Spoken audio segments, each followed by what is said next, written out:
Pendant longtemps, l'Europe a été présentée comme une promesse de paix, de prospérité, de coopération entre les peuples. Après 2 guerres mondiales, l'idée semblait logique. Unir les pays pour éviter qu'ils se détruisent à nouveau. Et au départ, beaucoup de Français y ont cru. Vraiment. Mais avec le temps, cette promesse s'est fissurée. Et aujourd'hui, une question revient de plus en plus souvent dans la bouche des citoyens. Est-ce que l'Europe protège encore la France? Ou est-ce qu'elle contribue à l'affaiblir? Ce sentiment ne vient pas de nulle part. Il ne naît pas d'un complot ou d'une lubie passagère. Il se construit lentement, année après année, décision après décision, réforme après réforme. Beaucoup de Français ont l'impression d'avoir perdu le contrôle sur leur économie, sur leurs lois, sur leurs frontières, sur leur avenir. Et au centre de ce malaise, il y a l'Union européenne. Au départ, la France est l'un des piliers du projet européen. Elle en est même l'architecte.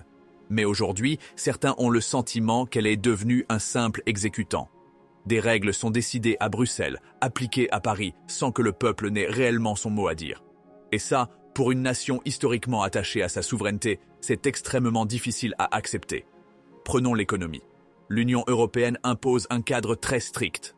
Règles budgétaires, concurrence libre et non faussée, limitation des déficits publics. Sur le papier, cela vise à garantir une stabilité. Mais dans la réalité, beaucoup ont l'impression que ces règles empêchent la France de se défendre. Défendre ses industries, ses agriculteurs, ses services publics. Lorsque l'État veut intervenir, on lui répond souvent que ce n'est pas compatible avec les règles européennes. Résultat, des entreprises françaises rachetées par des groupes étrangers, des usines qui ferment, des secteurs stratégiques qui passent sous contrôle extérieur. Et pendant ce temps, le citoyen voit son emploi menacé, son pouvoir d'achat stagner, ses services publics se dégrader. Alors forcément, la question se pose, pour qui fonctionne réellement ce système? Le sujet de l'agriculture est l'un des plus sensibles. La France a longtemps été une puissance agricole majeure. Aujourd'hui, beaucoup d'agriculteurs se sentent étranglés. Normes européennes complexes, concurrence de produits importés qui ne respectent pas toujours les mêmes standards, pression sur les prix. Beaucoup travaillent plus pour gagner moins. Et quand ils se plaignent, ils ont le sentiment que personne ne les écoute, ni à Paris, ni à Bruxelles. Il y a aussi la question de l'euro. Pour certains, la monnaie unique devait faciliter les échanges et renforcer l'Europe face au reste du monde. Pour d'autres, elle a surtout privé la France d'un outil essentiel, la maîtrise de sa monnaie. Avant, un pays pouvait ajuster sa politique monétaire en fonction de sa situation économique. Aujourd'hui, tout dépend de décisions prises à l'échelle européenne, souvent perçues comme favorables à certains pays plus qu'à d'autres. Ce sentiment d'injustice est renforcé par l'idée que l'Europe ne protège pas suffisamment. Ni économiquement, ni socialement, ni culturellement. Les frontières extérieures sont vues comme poreuses, la politique migratoire comme incohérente, et la solidarité entre États comme très variable selon les crises. Certains pays semblent toujours aidés, d'autres toujours contraints. Mais au-delà des chiffres et des traités, il y a quelque chose de plus profond.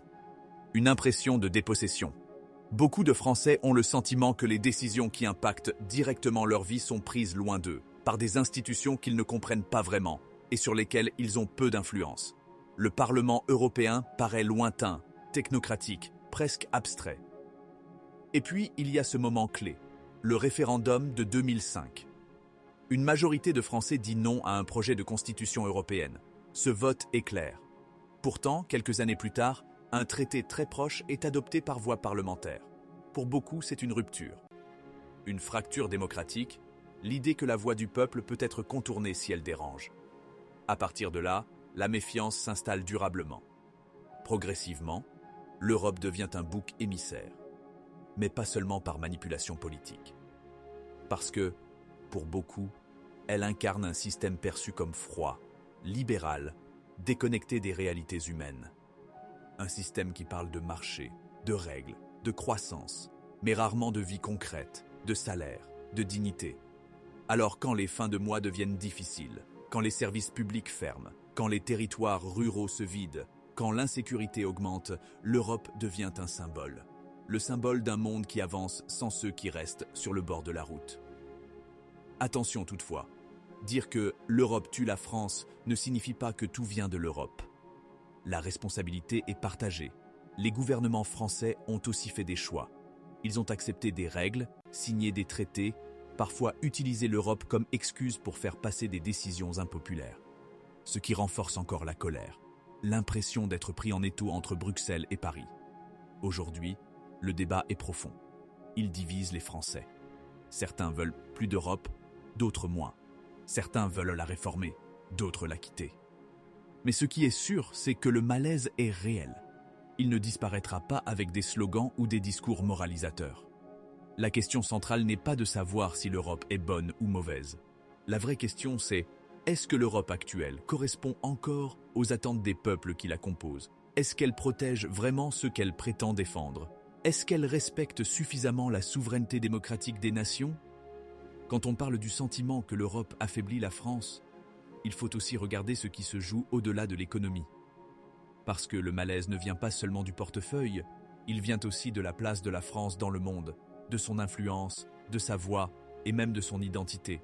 Pendant longtemps, la France s'est vue comme une puissance à part en Europe, une nation capable de décider seule, de parler fort sur la scène internationale, de dire non quand elle le jugeait nécessaire. Cette idée-là, vraie ou non, faisait partie de l'imaginaire collectif. Or, avec l'Union européenne, cette capacité de décision s'est progressivement diluée. En matière de politique étrangère, la France ne parle plus seulement en son nom. Elle parle au nom de compromis européens, souvent lents, prudents et parfois contradictoires. Chaque prise de position doit être négociée, validée, alignée. Résultat, là où la France pouvait agir vite, elle agit désormais à plusieurs, et donc moins fort. Pour beaucoup de citoyens, cela donne l'impression que la France n'est plus vraiment maîtresse de sa diplomatie. Cette impression est encore plus forte sur les sujets géopolitiques majeurs. Conflits internationaux, relations avec les grandes puissances, sanctions économiques, alliances stratégiques. La France se retrouve souvent liée à des décisions européennes qui ne correspondent pas toujours à ses intérêts propres ou à sa tradition diplomatique. Ce sentiment d'alignement forcé alimente l'idée que l'Europe agit comme un carcan plutôt que comme un levier. Sur le plan militaire, le malaise est encore plus profond.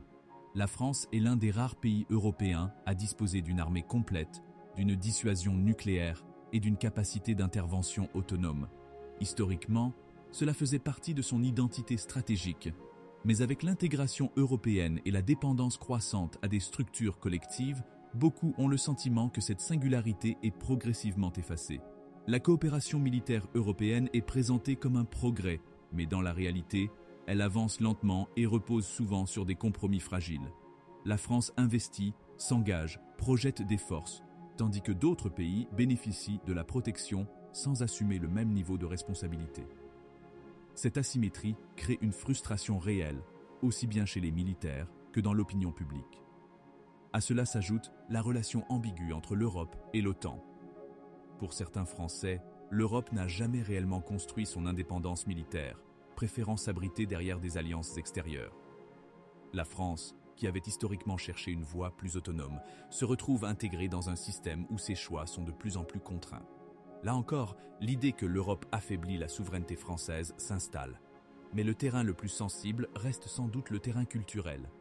Parce que la culture touche à l'identité, au quotidien, à ce que les gens ressentent profondément. Beaucoup de Français ont le sentiment que l'Europe impose une forme d'uniformisation, une logique technocratique qui écrase les particularités nationales.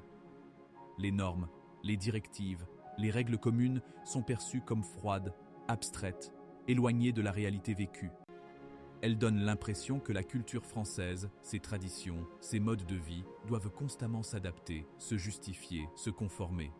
Ce sentiment est particulièrement fort dans les zones rurales, chez les artisans, les agriculteurs, les petites entreprises, qui vivent ces règles comme une intrusion permanente. La langue elle-même devient un symbole. Le recul du français dans les institutions européennes, au profit de l'anglais, est vécu par certains comme une humiliation silencieuse. Ce n'est pas seulement une question pratique, c'est une question de rayonnement, de respect, de reconnaissance. Pour une partie de la population, voir la France accepter cette évolution, c'est accepter une forme de déclassement culturel. À cela s'ajoute une impression de déconnexion entre les élites européennes et les peuples. Les décisions semblent prises loin, par des institutions difficiles à comprendre, avec peu de contrôle démocratique visible. Cette distance nourrit la colère, le sentiment d'abandon, et l'idée que la France subit plus qu'elle ne choisit.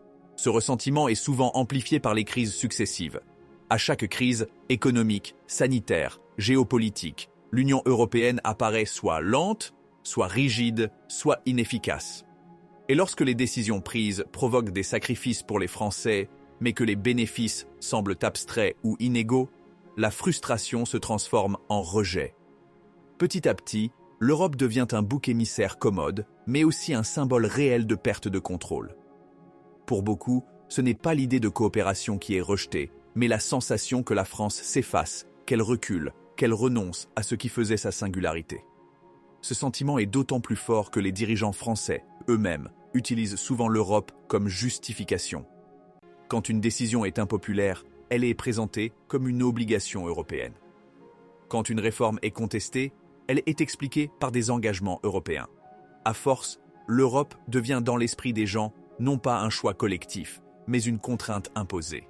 Et c'est là que naît l'idée que l'Europe tue la France. Pas au sens littéral, mais au sens symbolique. Une France moins libre de décider, moins audible à l'international, moins sûre de son identité, moins confiante dans son avenir. Une France qui doute et qui a le sentiment de ne plus être chez elle dans les décisions qui la concernent directement.